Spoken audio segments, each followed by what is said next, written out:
नगर निगम का बात बनाएगा, क्या बनेंगे? जेल क्यों निकाला जाएगा?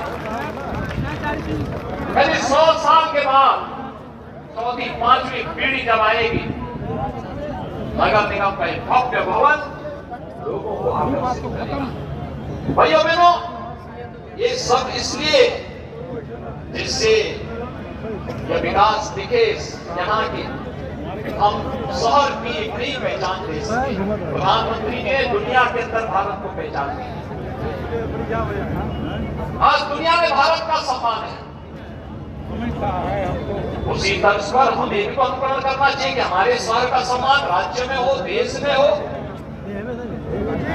एक तरफ विकास के कार्य, हाईवे, रेलवे, एयरपोर्ट, 17 के पहले केवल एक फ्लाइट आती थी दिल्ली से, वहां भी कभी आती थी कभी नहीं आती थी। आज 14 फ्लाइट गोरखपुर के लिए चल रही है।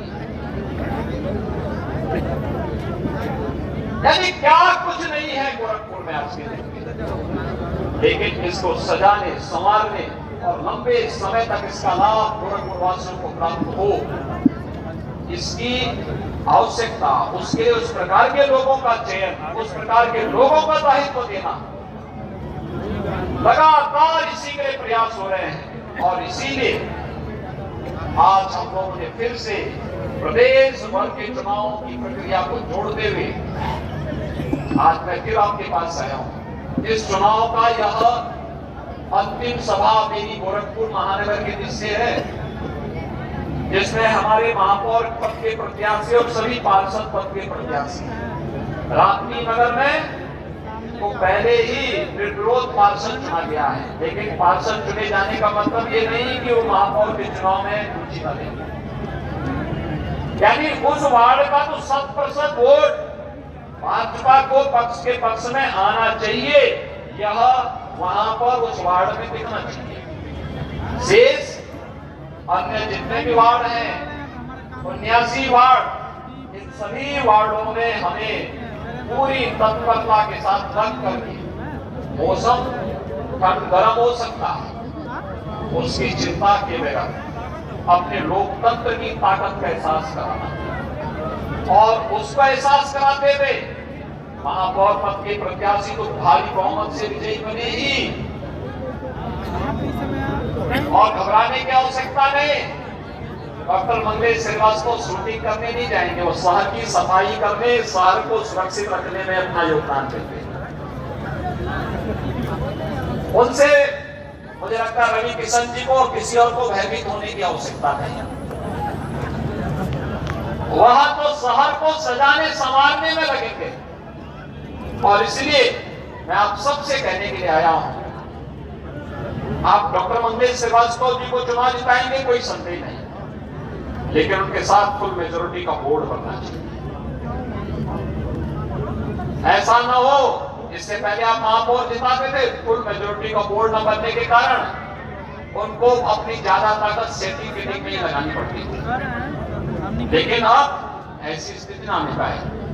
80 वार्ड है, प्रयास होना चाहिए कि फुल मेजोरिटी का 2/3, 3/4 मेजोरिटी का बोर्ड बने। जैसे उत्तर प्रदेश की जनता ने हमें सरकार बनाने के लिए 2/3 बहुमत का समर्थन दिया, आज आप परिणाम देखते हैं उत्तर प्रदेश में एक बड़ा विकास के कार्यक्रम आगे बढ़ते हैं। सुरक्षा का बेहतर माहौल बनाया जा रहा है, सुरक्षा के कोई सेंध नहीं लगा सकता, विकास के कार्यों में कोई भ्रष्टाचार नहीं फैला सकता, और यह अभियान निरंतरता देवे आगे बढ़ रहा है।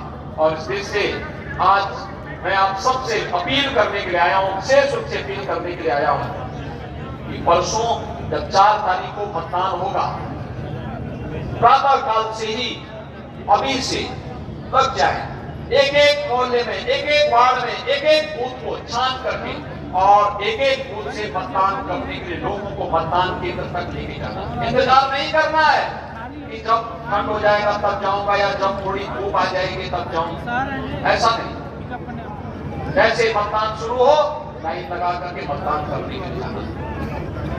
ये लोकतंत्र का उत्सव है, और लोकतांत्रिक अधिकारों के साथ साथ लोकतांत्रिक कर्तव्यों को भी हमें समझना होगा, और तभी लोकतंत्र मजबूत भी होगा। और इसीलिए आप सबसे अपील करने के लिए आया हूं कि गोरखपुर आज अपनी इस पहचान के साथ आगे बढ़ रहा है। भाइयों बहनों, बहुत कुछ गोरखपुर में हुआ है। आपने गोरखपुर में देखा होगा कि गोरखपुर में हम लोगों ने प्रधानमंत्री आवास योजना में लगभग 40,000 गरीबों को एक आवास दिया है। 40,000, जिसमें से 22,344 केवल नगर निगम में दिए और बाकी अन्य निकायों में 17,250 आवास उपलब्ध करवाए। अब सोचिए, गरीबों को कभी आवास मिल पाता था, आज मिलता है। स्ट्रीट वेंडर को 22,571 को पीएम स्वनिधि योजना के साथ जोड़ा गया है। वृद्धावस्था पेंशन, दिव्यांगजन पेंशन और निराश्रित महिला पेंशन, यह लगभग 1,11,000 परिवारों को 12,000 रुपए सालाना पेंशन की सुविधा उपलब्ध करवा रहे हैं। और साथ साथ यहाँ पर मुख्यमंत्री नगर सृजन योजना में नगर निगम का विस्तार हुआ है। 3 नगर पंचायतों का सृजन हुआ है। 5 नगर पंचायतों का सीमा विस्तार का कार्य भी हुआ है। सीवर लाइन बिछाने और पेयजल के लिए 519 करोड़ रुपए की परियोजना गोरखपुर के लिए स्वीकृत हुई है।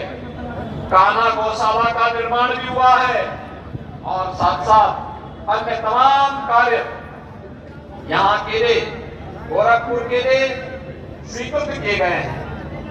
भाइयों बहनों, मैं आप सबसे अपील करूंगा, नगर निगम के साथ साथ गोरखपुर के सभी नगर पंचायतों में भी भारतीय जनता पार्टी के प्रत्याशी जीते, इसके लिए भी मैं पूरे गोरखपुर जनपद वासियों से भी अपील करूंगा, क्योंकि विकास तभी हो पाएगा। कोई निर्दल जीत जाएगा, क्या मतलब उसका? कोई जिस पार्टी की राज्य में सरकार नहीं और केंद्र में सरकार नहीं, नगर निकाय में जीत के कर भी क्या देगा? कुछ नहीं कर पाएगा। जब समन्वय ही नहीं, तारतम्यता ही नहीं, तो विकास बाधित होगा। बुनियादी सुविधाएं नहीं मिलेंगी, सफाई नहीं हो पाएगी, विकास का लय नहीं बन पाएगा। और इसलिए विकास की लय बनाने के लिए आवश्यक है भारतीय जनता पार्टी का बोर्ड गोरखपुर नगर निगम के साथ साथ सभी नगर पंचायतों में बने। इसके लिए हम सब प्राण प्राण से जुटे। 4 मई को भारी बहुमत से डॉक्टर मंगलेश श्रीवास्तव जी को महापौर पद के लिए और सभी पार्षदों को उनके वार्ड से विजयी बनाने के लिए आप सबसे करने के लिए आपने विशेष रूप से यहाँ पर आया हूँ। आप सभी सहमत हैं? जय श्री राम। जिताएंगे श्रीवास्तव जी को। और ये जो हमारे पार्षद पद के प्रत्याशी है, पार्षद पद के प्रत्याशी भी सब खड़े हो जाए भैया, अपने अपनी जगह खड़े हो जाइए। जनता जनार्दन की तरफ हाथ जोड़ करके अभिवादन करिए। आप करतल ध्वनि से जोरदार ताली बजा करके इनका स्वागत कर दीजिए।